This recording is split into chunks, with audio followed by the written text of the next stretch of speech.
Hello and welcome to the Addicts Anonymous podcast. I'm your host, Jim R. Today's episode 219, and we're going to be interviewing Libby. How you doing, Libby? I'm doing really well, thanks, Jim. It's great to talk to you all. I'm from Australia, and I know you're a long way away, but addiction is across the world, so that brings us all together. Yes, it does. I mean, it's amazing. I say to people all the time, just it's amazing that we have this technology that all we both did was click on a button, and now we're face to face. Absolutely. Yeah, it's amazing. I don't think people appreciate what they have much. I think it's a really exciting thing, Jim. When my addiction, when I was first aware of it, I'm going back to 1991, before a lot of you would be born. The reality is that I had no idea about a behavioural addiction at that stage, or I didn't know much about any addiction really. The reality is that when I went on the internet the very first time to try and find out what was going on, that was 2001, 10 years later, and I felt so lonely. I was just looking, trying to find what was wrong with me. And then I found things from America, papers that had been written about it. And I suddenly thought, I'm not the only one in the world. Until then, I thought I was the only one who couldn't cope. Now, 20 years on again, the way of us all connecting by using Zoom, I think we've got a terrific chance of getting addictions licked. You know, if we do, we can warn people about them, we can do something about them, we can relate to each other and talk to each other as human beings, doesn't matter where we're from. And I think there's so much hope. That's why I'm interested very much in your concept of interviews and talking with people across the world. I love it. Thank you very much. In I appreciate that. I work my hardest I like to give everyone a voice because we all have a story to tell. And that is, I totally agree with you. The important thing, I believe, especially coming from Australia, talking about addiction in Australia has in the past been very much only about Australia. We'll look at international research, but we'll only relate it to Australia. And we realised my particular addiction was gambling and slot machines. And we started Gambling Action Group 12 years ago now on Facebook with the idea of trying to meet up with other people across the world. We realised we were treating this as a world problem. We needed to treat it as a world problem. And I imagine for all addictions, you know, there would be there's a growing concept of moving together. And I think that's where you're coming in now. Across the world, addictions generally, it's fantastic. It's so hopeful, and it must give people new to the whole thing so much encouragement. I want them to really know that there's another side. Yeah, you can get through it, guys. Don't worry about it. Well, that's what I love about our group is you have access to more support. Once you say, "Oh, you know what? I'm just an addict," whether I'm a gambler or a drug addict or an alcoholic, we kind of all have a lot of similarities as far as what I call the symptoms of Yeah, addiction. absolutely. And I've seen that in my own family. You know, you hear about families with addictive personalities. I've got to say, my family, I think, has been hit with that for generations. Looking back through even family stories, we had people who were alcoholics in the family. One of the people in my family was very strong in setting up AA in Australia back in the 1950s. Um, Clearly, he had a problem. My own daughter had a problem with alcohol, and we didn't realize I had a problem with gambling. My elder daughter had a problem with alcohol, and I suspect drugs at one stage, although she didn't ever tell me completely. The reality is that she now is a leading light in AA.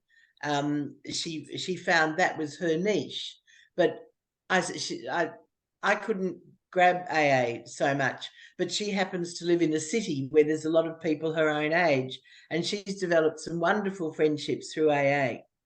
and has become part of her social life as well. So last New Year's Eve, she went to an AA dry turn and had a ball, and did it with other AA friends. So there's places for different groups to all have their value. But the one thing that we've got in common is that we can all come together via your sort of concept, which I think it's going to end up being the peak connector through everybody. And I'm interested in talking with you with the idea of also getting you engaged with Rethink Addiction, if you haven't already, in places like Australia. So there's that side of it from my point of view, that I'm really interested in talking with you. But do you want to ask me any questions? I won't hold you up. You're not holding me up at all. It's a great conversation. So let's talk about you a little bit. So we're going to be talking about your life. Tell me about your childhood and growing up. My childhood growing up was the most naive, happy, fun childhood in my memory. And all I can think of is I loved school. I loved going to school. I, achieved okay at school, dreadful at sport, but I was able to at least, enjoy lessons. So I had a group of friends. I felt very connected. I had a family who were busy and all working hard. The only problem difference for me at that stage, because I was born, 1948, so I'm an oldie, but the reality is that my mother was a career woman as well as being a terrific mum. She also worked as a teacher. So I had that concept that women could do more than just be at home having kids. And when I left school, I went to Teachers College, and I then went to university, I went to Teachers College and did home economics teaching, and then went to do sociology and politics at university. So I was feeling like a pretty well connected young modern miss, and I married and literally, had a good time, spent lots of times going to the races. I didn't know, ironically, at that stage, that my ex-husband, oddly enough, was a gambling addict on racehorses. But I thought it was all part of good, clean fun. And I see it now happening with people on sports betting. And it's a big danger of sports betting for younger blokes, especially where, to be popular with your mates, you've got to have, won the race or had a bet in it, this sort of thing. And it's a thing that has insidiously probably, crept up all my married life, but I didn't connect with it at all as being a problem. I went teaching. I had children, 2 girls, beautiful girls. I did have a crisis. My marriage broke up when my kids were very young, 3 and 4. But I met another fellow and we got married and had a blissful marriage for a couple of years. Had probably second marriage problems with families and stepchildren and all the usual bit. So that marriage faded too. Then I decided I was going out totally and doing my own thing. I started a factory for recycled clothing. I was proactive in the community. I, joined and belonged to things. I was connected socially. I felt very engaged with the whole community, and I had a very happy time in retail, selling retail, and also in manufacturing. So if anyone had any reason to ever look like, why did you ever go gambling? Why did you need to escape? Why did you not know about addiction? I probably just was not expecting it. I thought I was invincible. I'd always achieved everything else that I wanted to do. And I thought, nah, no, I'm not an addicted type. I can control myself. Nothing will ever get me. And it crept up on me before I even knew what was happening. And I imagine that the first time someone might take heroin or cocaine, they might think, oh, this is fine, I'll try it. but they don't realize, especially with new drugs like ice, which apparently are very, very addictive, they don't realize um, how much that just becomes part of they're too confident that nothing can hurt them. They might know deep down that, you know, it's a bit risky, but they think they're better than they are. And the first thing we've got to accept is that we are human beings with animal brains and animal instincts, and we are actually governed by those much more than our own rational thinking. And our brains are hardwired to like addiction. If we're having a stressful time, we want to wipe ourselves out. That's a normal, logical, you know, soothing reaction.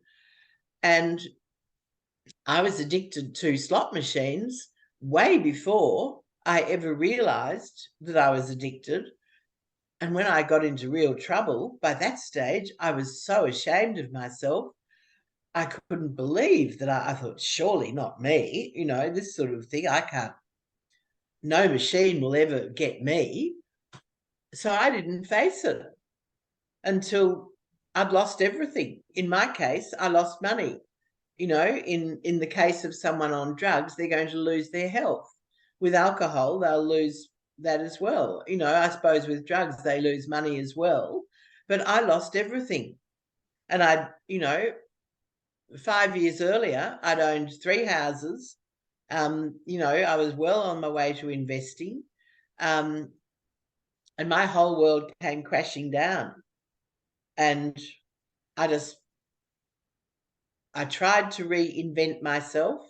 I went to the Aboriginal communities, which are remote communities, our Indigenous population, like your Indian, you know, The Native population American, yeah. in America. I went to one of those communities. I thought I'll get right away from everything. And that did work, because Western Australia, one state of our Australia, is the only state to not allow slot machines. So I couldn't go near them. And that dried me out very much. Behaviourally, I was able to forget it a little bit. And that started me. That was 2007. But it took me another 5 years again to really get fully out of it. So I had a very long, slow, lonely exit from addiction, So which real is quick, why I felt the need. Sorry? no, I was gonna say, going back a little bit, what age did you first realize you had a problem? Well, see, this is the thing. I was, 48 when I first used a slot machine. I was 58 before I did anything about it.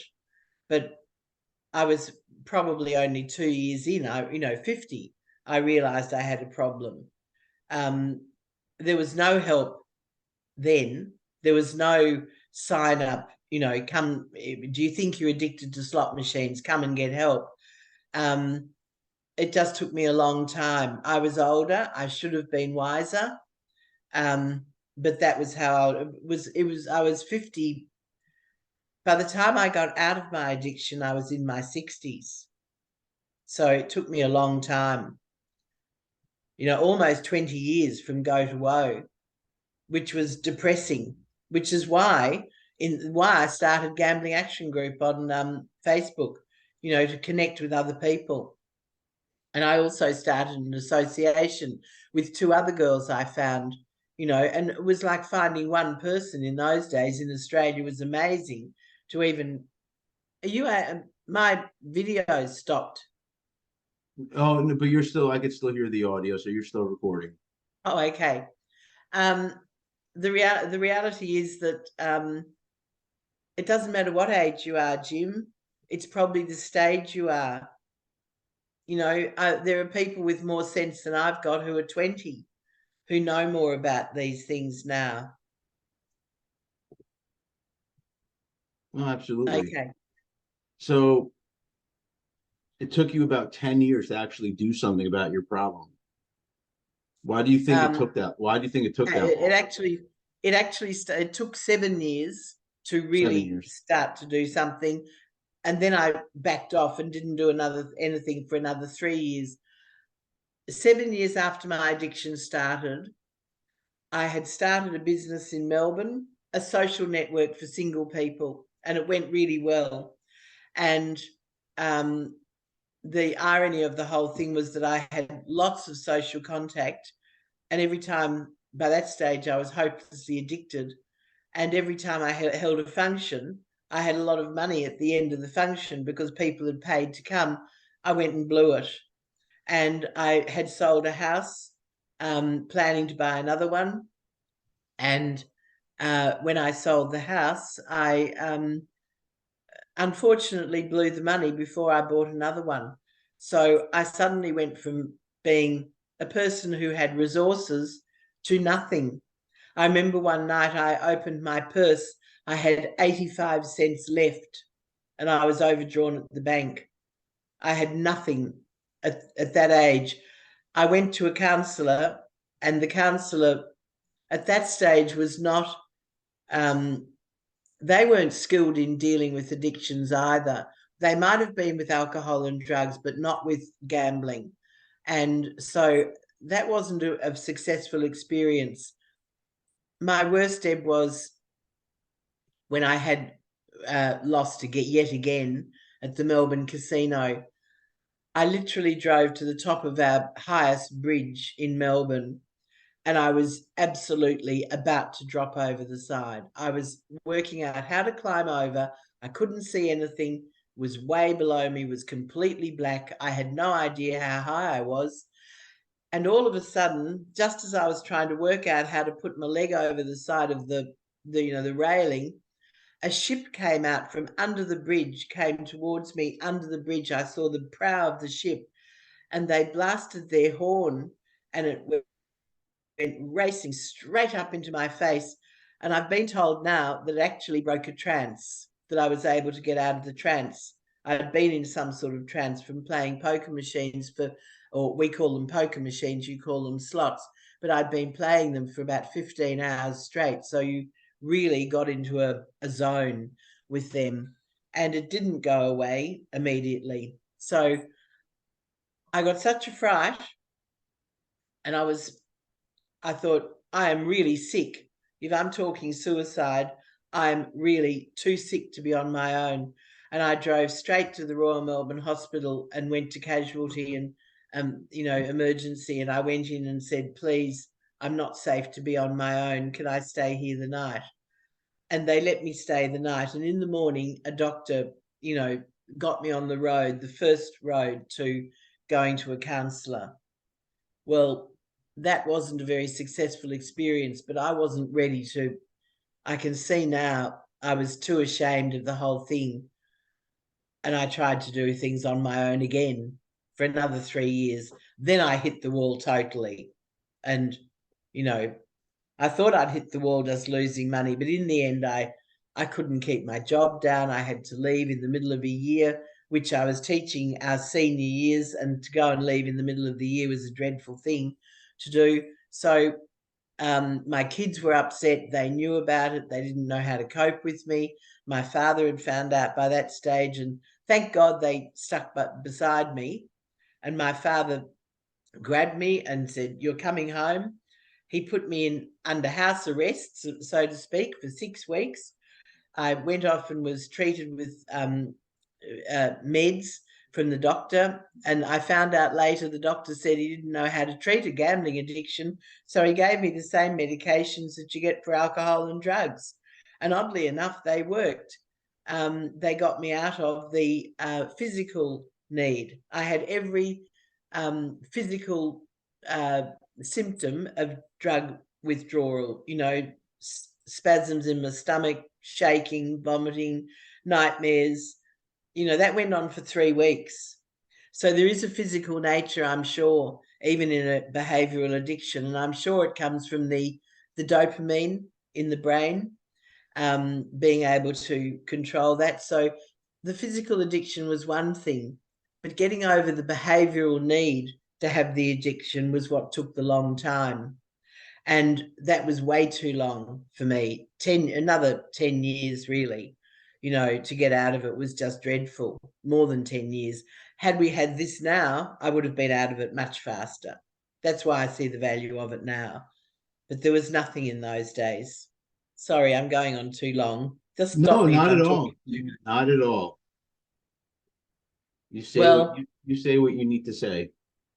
well, um, I'm totally committed now to people being very open about the fact that they've got addictions, admitting that they have got addictions in public places like Facebook, where other people can look and say, hey, I'm not the only one.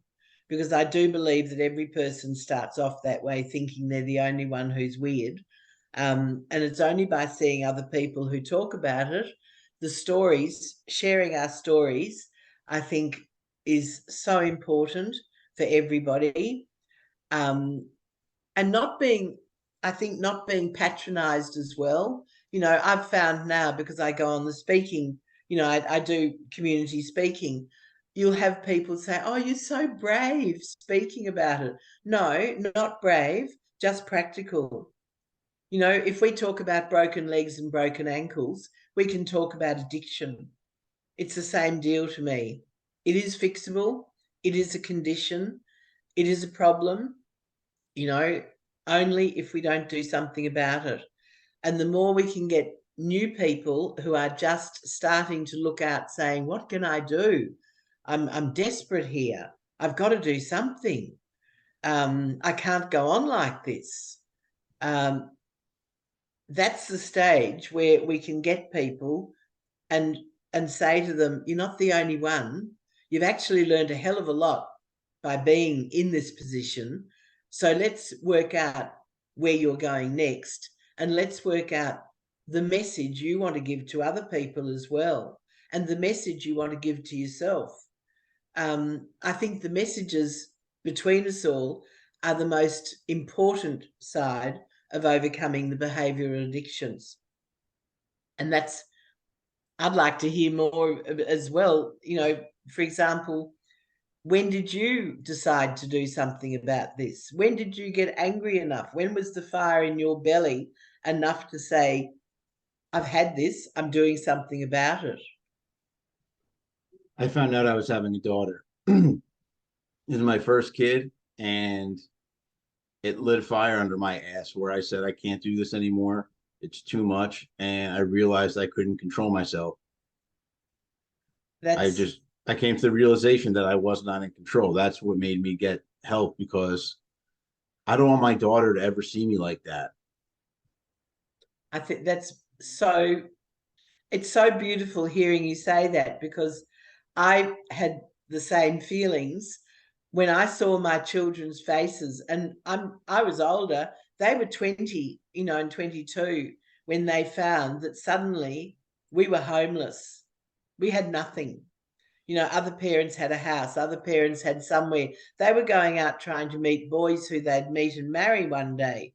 Can you imagine them saying, my mother's homeless? That was just not part of my concept of life at all. And that's what I had to, first of all, face, that I'd done that to myself. And secondly, I was obviously a protective mother. Mothers and fathers are protective. You don't want that going on to your second generation. I had the same sort of feeling, but the feeling of doing something about it took me a lot longer than it's taken you. How many years are we talking about between you realizing you had an addiction and doing something about it, like this Addictions Anonymous? Well, I've been sober since March 10th of 2020. I didn't start Addicts Anonymous until July of 2021, I believe.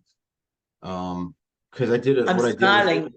I basically studied the entire time. I was like, if I'm going to start a group and all that stuff, I got to know about all types of addiction. So I read about all types of addiction.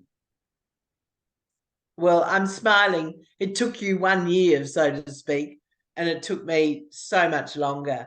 And that's where, all credit to you. It just, I don't know why it took me so long. I can only explain it for two reasons: ego um, an unrealistic view of my own ability. It took me a long time to realize I was out of control. And it took me even longer to find other people at the same, there is one thing I will say to possibly explain this, and that is that our marketing in Australia for gambling was very much um, people are normal. If you've got a problem, there's something wrong with you. Nobody wanted to admit that they had a problem because that meant they had something wrong with them. Yeah. We all knew a lot earlier, for example, that if you drank too much, you'd end up dying. You know, drugs we knew we were scared of, but we didn't know as much about. But there was sort of a consequence for drinking alcohol that meant death, which was more significant. Nobody had actually spelt out the significant consequences for gambling addiction, and that was that it was a silent, private addiction, able to be hidden, but the consequence was losing money. Now, that and self-esteem, that hooked into more of how we viewed ourselves as human beings. And money is not death defying, so it didn't have the same importance as if you drink so much you get cirrhosis, your liver will pack up and you will die. Yeah. um, Unfortunately, that's also ruined a lot of good therapy opportunities for people because they won't get the funding because it's not death defying. Gambling addiction. With an alcoholic, you will happily drink yourself to death and solve the problem for everybody in the government because they won't have to look after old people. It sounds horrible saying that, but there's a bit of the same concept with smoking, smoking cigarettes, which ironically I had that addiction too for 45 years. I was a smoker. I can't believe now, how I did that. But then that was very much marketed.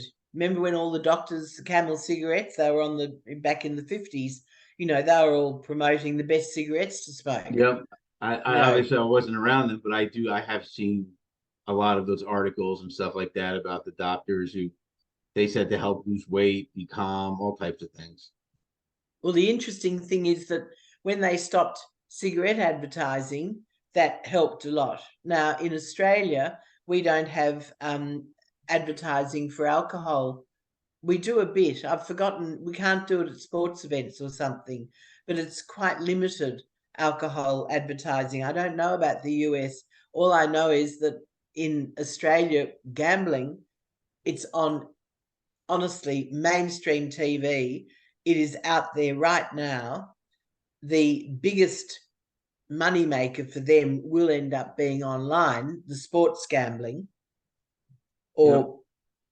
or that I see as a huge problem coming up for the younger generation who are now playing all the Xbox, the games and things. They're going to be the next generation there.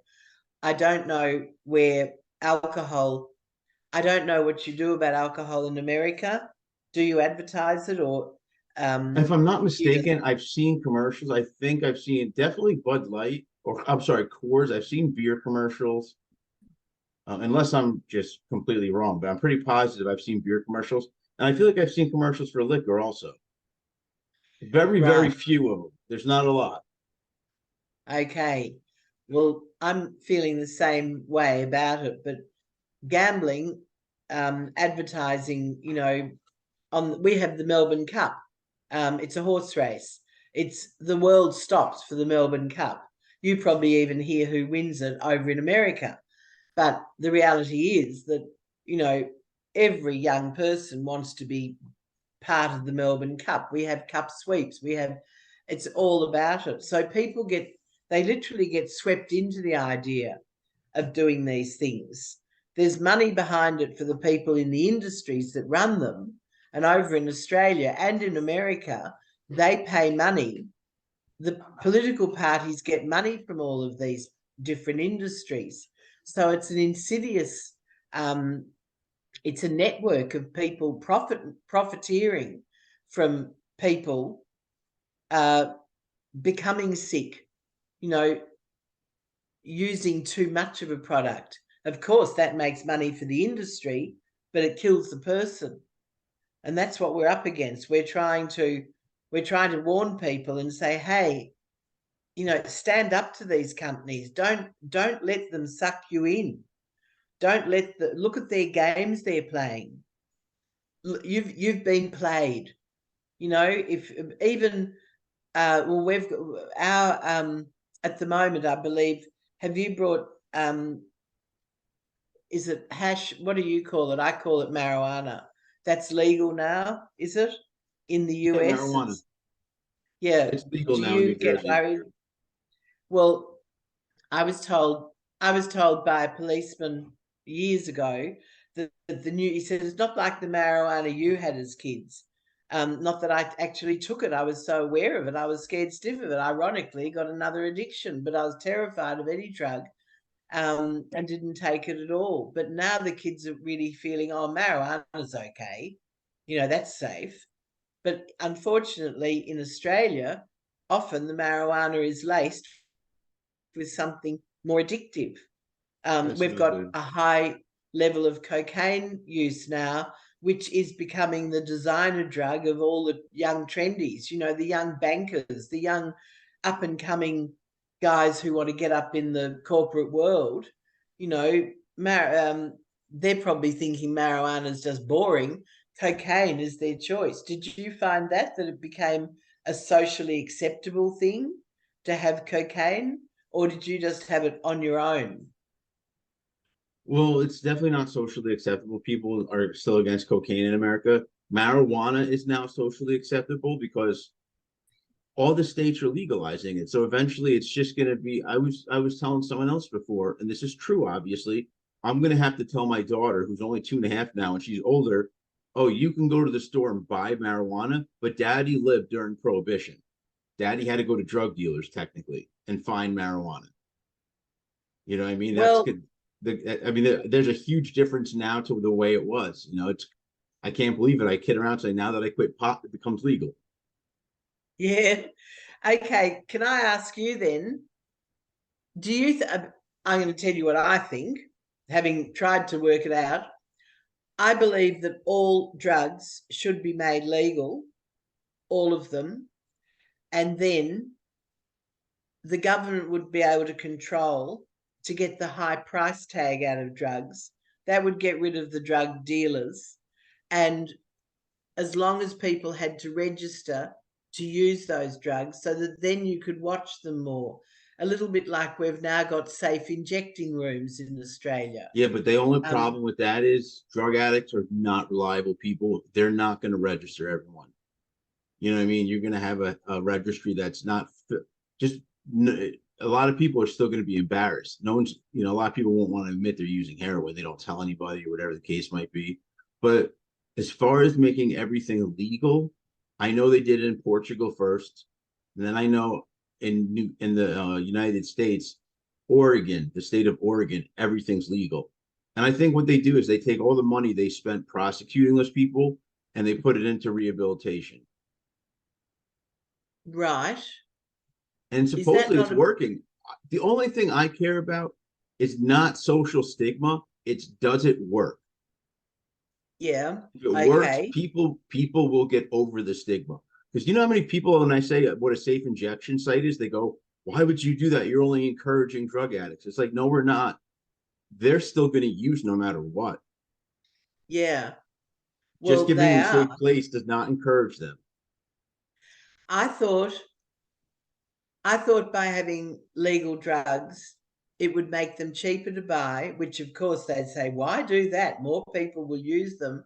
But in return, if you were able to buy cheaper drugs by registering to get them, I was forgetting that people would have a stigma. They'd be too embarrassed to actually register. But then the carrot would be you can get your fix for $1, not $100. And that must be a huge pressure too for drug addicts, mustn't it, to be able to find that money? I've spoken with prostitutes, girls who work with the major casinos, ironically, who developed gambling addictions because they were employed on a casual basis by the security people at the casino to go up and service customers when they needed it. They'd go up, do a trick, earn $200, then they'd go down and blow it, waiting for the next Is one. that is it legal in Australia, prostitution? I forget. It is. That's what I thought. Prostitution is legal as long as it's well, yeah, my daughter just called out because she heard me say it, as long as it's in a registered brothel. Well, I don't know whether a casino is actually a registered brothel, so that's a bit of a grey area. Interesting. I don't think the casinos don't want people to know that that's what they're organising. They're providing a service, but I don't think they're advertising it. And I don't think it would be legal for them, to be honest, if anyone really got into it. The trouble is we've got police on the take. We've got crooked bent police who are in with the drug, with the casinos and drugs. And, it's a bit of an insidious problem in Australia because we really have got members of parliament, like your Congress.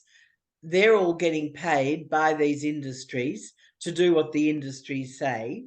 Mm-hmm. We've got bent police in our police force who get kickbacks by turning a blind eye. So between everybody, the environment for drugs looks like it's being well monitored, but it's not.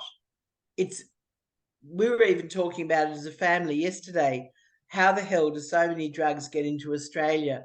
They make a big thing about being able to pick them up at the border, at the airports.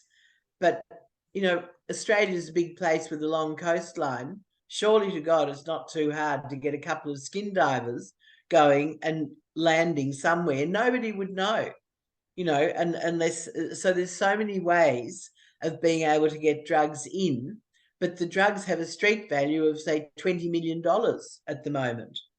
Well, by having them legalized, you get rid of that. It becomes unprofitable to make it, to even bother making it. And I think it would, over time, hopefully, gradually, drop down. Again, I'm totally happy to change my mind because I'm learning about it. And I believe that things like ice, a big problem for us is ice. Have you got ice over where you are? It's Immigration and ICE. Customs Enforcement. This is one that's made at home, literally in the Oh, you source. mean it's the name of the drug? It's the name of the drug. I thought you were talking And about Border Patrol for some reason. no. Ice, the name of the drug. I mean, they have ice cookies, cookers, or, people make it in their kitchens. Well, when it's that blooming easy to make, you're going to have people making it themselves. That's why it's taken off, because they can't afford cocaine. Cocaine is a designer drug. And it's got its own following because suddenly it sounds weird, but people think, oh, I'm part of something. If we have cocaine, we're wealthy. It gives an image of wealth. It's quite sad, really. What we need is many more pictures of people who have, long-term drug addicts to scare hell out of people at the school level. I don't think we get nearly enough teaching in school. You'll get pictures of people. They need to get people who are quite damaged, over their lives, who have got through it, but who can go and talk to kids in schools. Maybe that might make people wake up. I don't know. It's a Anyway, problem that it's always going to be something that we're going to keep learning as we go along. Yes, it is. And again, this is where I see the value of what you're doing. It's not just learning as we go along, it's sharing what's happening in different countries. See, I didn't know until now that Oregon has got everything legalized. So I'll immediately get off, as soon as this is finished, I'll get off and go and Google it. Yeah, it it should helps be. If I'm not everybody. mistaken, Oregon made everything legal I'll have a look and see. as And long as just it's for because personal use. only for personal use, yes. Well, that's fine. I remember reading where Portugal, had a really good system where they did it too. But the people who watch your program, your interviews, are they people? Tell me about them. Are they people who are just coming to grips with their own problems, or are they researchers, or are they just generally interested people in the community? Well, we talking Who about is people your in our group. Yeah, the people in your group. They're all over the place. I mean, obviously we find a lot of addicts and a lot of people just need someone to talk to. And um I make sure that the people that help run the group with me are always looking out for people that need help. We have a list of sponsors, so if somebody ever needs to be placed with a sponsor online, we can do that for them. But as far as who's in the group, I've had some people who that they're doing research on addiction and they just wanted to get some information. I've actually had that before. If I'm not mistaken, a girl was doing a school report and she needed help, and I helped her with that. But mostly it's people that are addicts and they need help. Right. And that's what, well, the addicts who need help, I think, is such an important group. Can you get them to talk much, or are they very quiet at first, just sitting, listening? You talk about like in a meeting or something? Yeah, Well, most people in the beginning are kind of quiet because they want to get the feel of the room. You know, it's scary going into a meeting where you don't know anybody yeah, for and sure. you're expected to open up about your life to a room full of strangers. It's not easy. I It's not easy at all. I agree. And that's why it's so good to even have one person who can describe what they felt. And it's it's in the it's in the realization, to me, how I felt when I first read, and I was only reading research from America, and that was enough to make me think I'm not the only one. As soon as you can have people describing something and other people can relate to it, that terrible loneliness that comes, the fear that comes with being out of control. Because before you realize and say, I've got to do something about this, you've realized before that, and you've probably tried to deal with it and have failed. So then you've got failure on top of it. You've also got ignorance because you're not exactly sure what stage you're at yourselves. Um, you might, I'm trying to imagine with alcohol, it's so readily available, you just go straight down the street and buy some more. Exactly. But it's an ongoing thing. And it's until you start losing people in your life or threatening to lose them. I don't think I would have stopped had my family not stepped in and said, it's us or the slots. You keep doing that, you won't have us. They got to that stage. That's good. Now, I was lucky that they did warn me. Yep. Some people I know have got to that stage and that's it. There's no going back. And I feel terribly sorry for those people because those families need educating as well. It's not just the person who's got the addiction. Nobody asked for addiction. Nobody ever bought into that part of the equation. That came unexpectedly to all of us, I believe. Um, but everybody on earth has made it possible. Our legislation, our society, what we believe in, what we accept, what we promote and advertise, what we look past, that's all of our responsibility. And I see it as being just as much a responsibility of the people around us and our families. And I'm not trying to say that as a cop out. You know, people say, "Oh, well, it's your choice. You made the decision. It's not a nanny state." And I say, "No, we didn't make a choice to have an addiction. We made a choice to survive our lives. An addiction came um, as part of the cure. Unfortunately, it was worse than the disease, the addiction. So I'm into building people up. I'm into building people up again when they feel that they've lost everything, when they feel that their families don't understand anymore. Um, that's where I think other people who have been through it can say, I know how you feel. And then I want to be able to say to them, I know how you feel, but please stick with us. Trust everybody.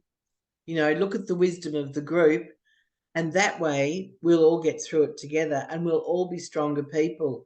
And when they can get out and start telling other people about it, what they've learned, I think we've all together, every person who joins your group is potentially a crusader. I'm not into being, crusades and rah-rah and doing things. I'm a practical person. I want to get out and do it. But every person who's got an addiction, in a way, it's almost the gift you didn't want, but it is a gift to have actually experienced that sort of hardship, because then you're in the position to be able to say to other people, I know how you feel. And yes, there's a way through it. The saddest side of addiction I see, um, I really do see suicide as being a very sad, very avoidable outcome, but unfortunately likely to happen especially with gambling. I don't know whether alcoholics get to the suicidal stage, they just die. And maybe drug addicts do too, if they go too far with it. But I imagine with drug addicts and with alcoholics, there's a big gap between having a good time and feeling addicted and actually being at death's door. Did you ever get to the stage where you felt like you were at death's door? Yeah, absolutely. Absolutely. I felt like that. Were you ever told by a doctor if you keep doing it, you'll die? Or did No, you just know? I didn't tell anybody. I just knew. I mean, I was doing crazy stuff. Like I would literally be snorting Adderall, which is an upper, and mixing it with Klonopin, which is a downer. I'd mix them together and snort that. I'd be up for days. I'd be drinking during this time. Plus, I was on a bunch of antipsychotic medication. So there were times where Yeah. I went days where every day I had 7, 8 things in my system, How plus the did you drinking. how did you get medical help to Yes, because actually I went to a detox facility. In the detox facility, there's medical help. So they gave me medicine to help me out. that's interesting. How long were you in detox facility? 8 days. I believe it Right. was 8 days. In Australia, they had the 8 day or 7 day program, and they found that that wasn't quite long enough for most people. You were pretty switched on to get through it, I believe, in 8 days. Um, they've now in Australia got a 1 month residential program where you can go, and I would love to have that for gamblers as well. They haven't made it for gamblers because they say gamblers are a behavioural addiction, the others are physical addictions, but there's a physical aspect to gambling addiction as well. And that's where I think you need that same rehabilitation um, for a month. Have you got residential programs funded by the government almost in line with There our? are some, I got government funding, but it's not like it's not as easy as your country because your country you have nationalized healthcare, correct?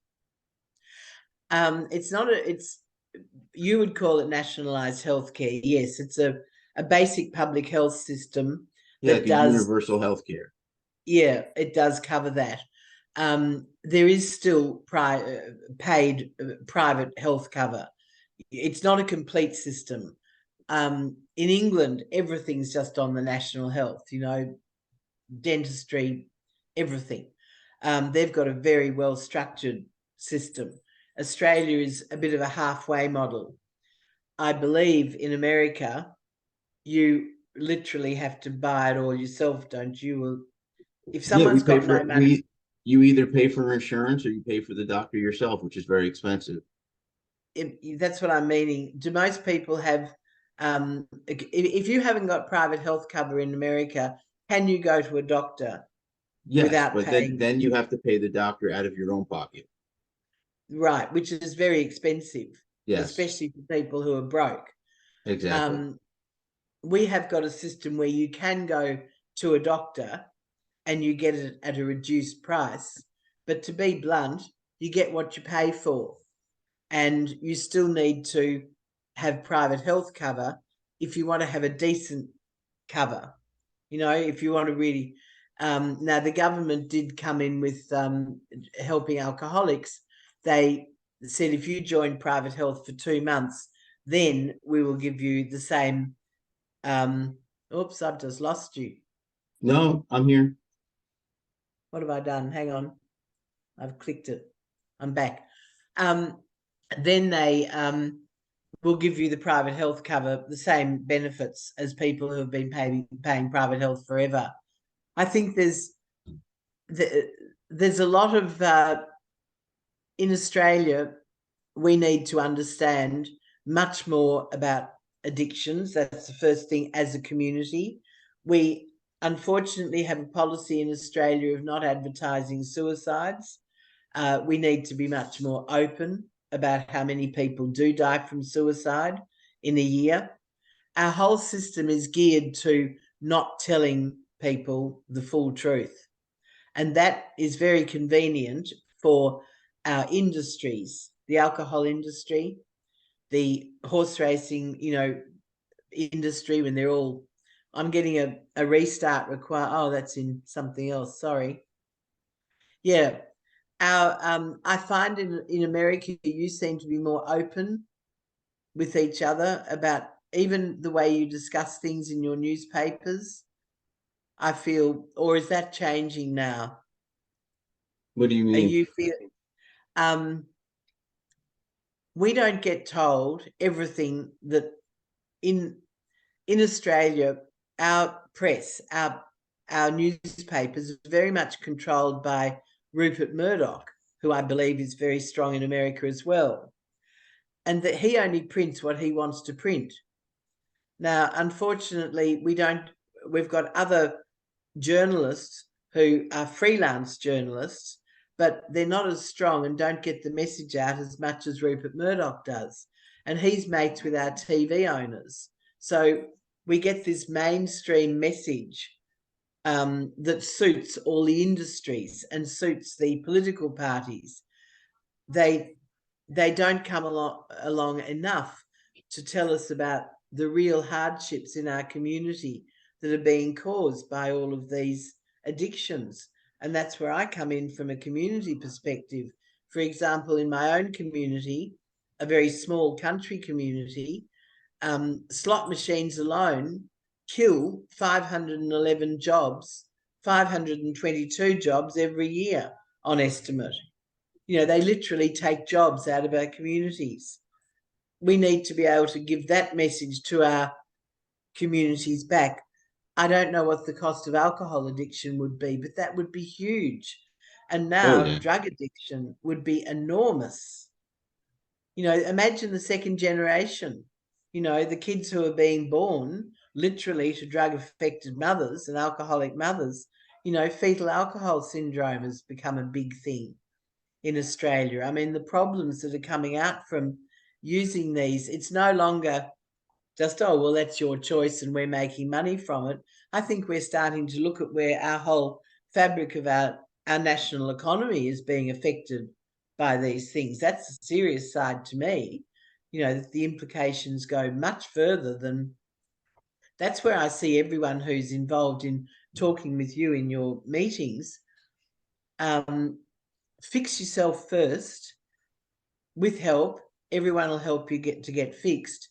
But then start looking at this problem in the same way as you would look at any other problem in your workplace. You have an issue. How do you fix it? What needs to be done? And I would love to see everyone get to that stage. Some people might say, I'm not interested. I don't care. As long as I'm not doing it, I'm happy. But I've actually found that to be one of the biggest motivators to keep me on the right track. Looking and seeing and understanding now the real damage in our society, which is much more than just one person dealing with their addiction. It's the damage to the whole family, as you recognized. You didn't want your child going up with the same issues. You certainly, well, you wanted to be around for her. You certainly didn't want her picking up on behaving the wrong way. And also, I feel that you'll be a much better dad by warning her, being able to warn her. You'll be much more switched on, I believe.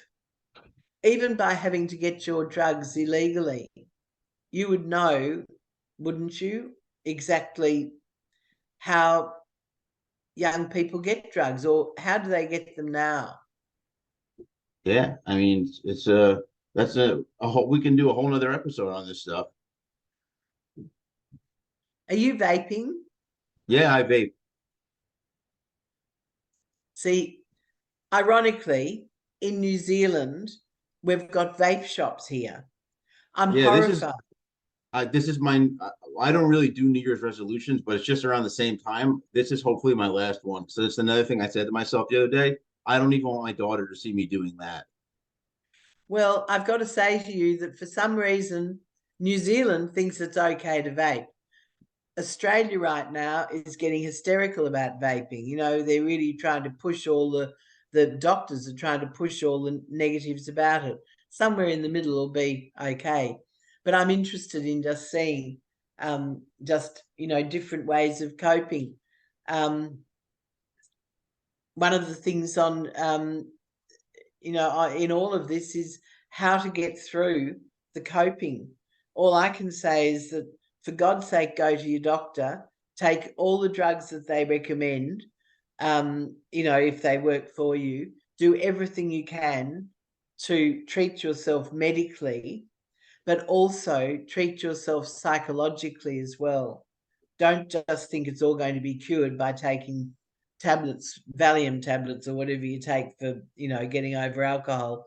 Don't think it'll be cured in just a couple of days.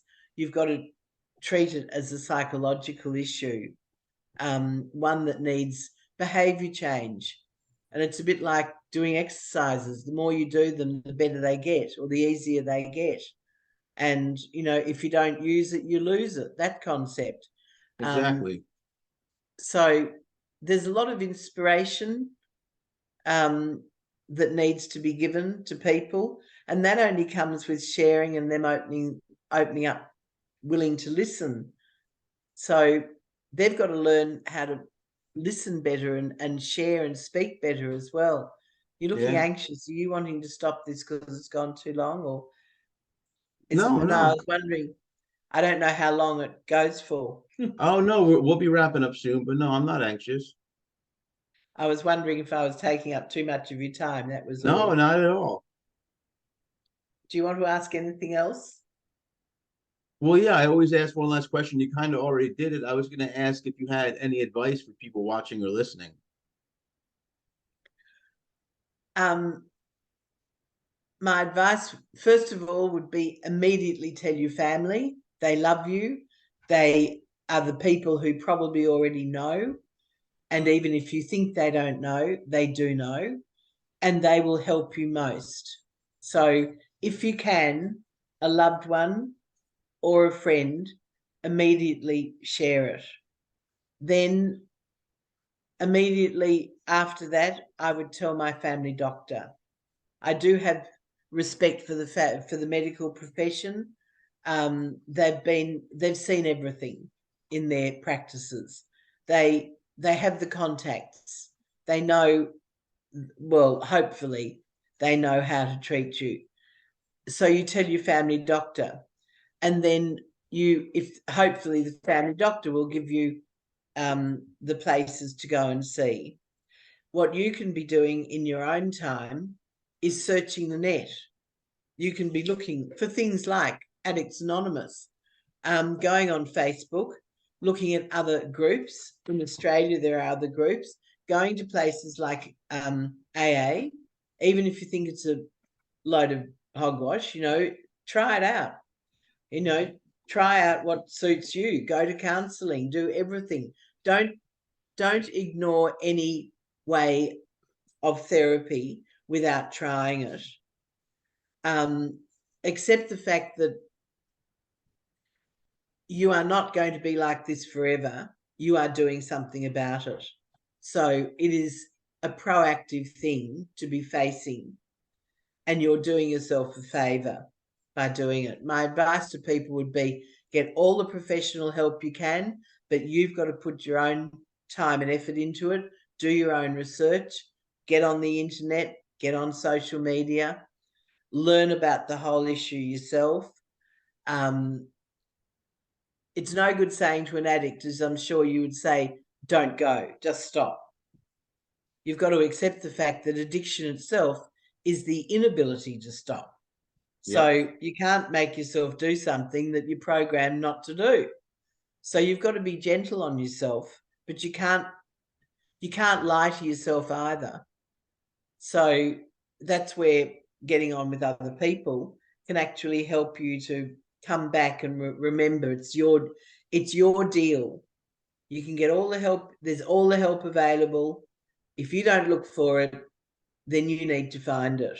But at the end of the day, it's something that only each one of us can do. We can't, nobody else can do this for us. And it's probably like climbing a mountain. You look at it and all you can think of is, a long journey you've got to take the first step. Man. If you don't take the first step, you're going to be 6 foot under.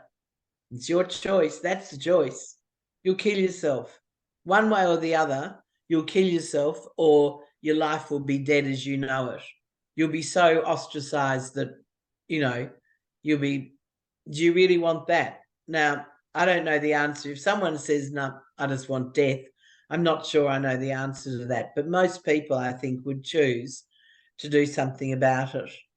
And that would be the group that I am looking to inspire and to educate and to share and to learn from.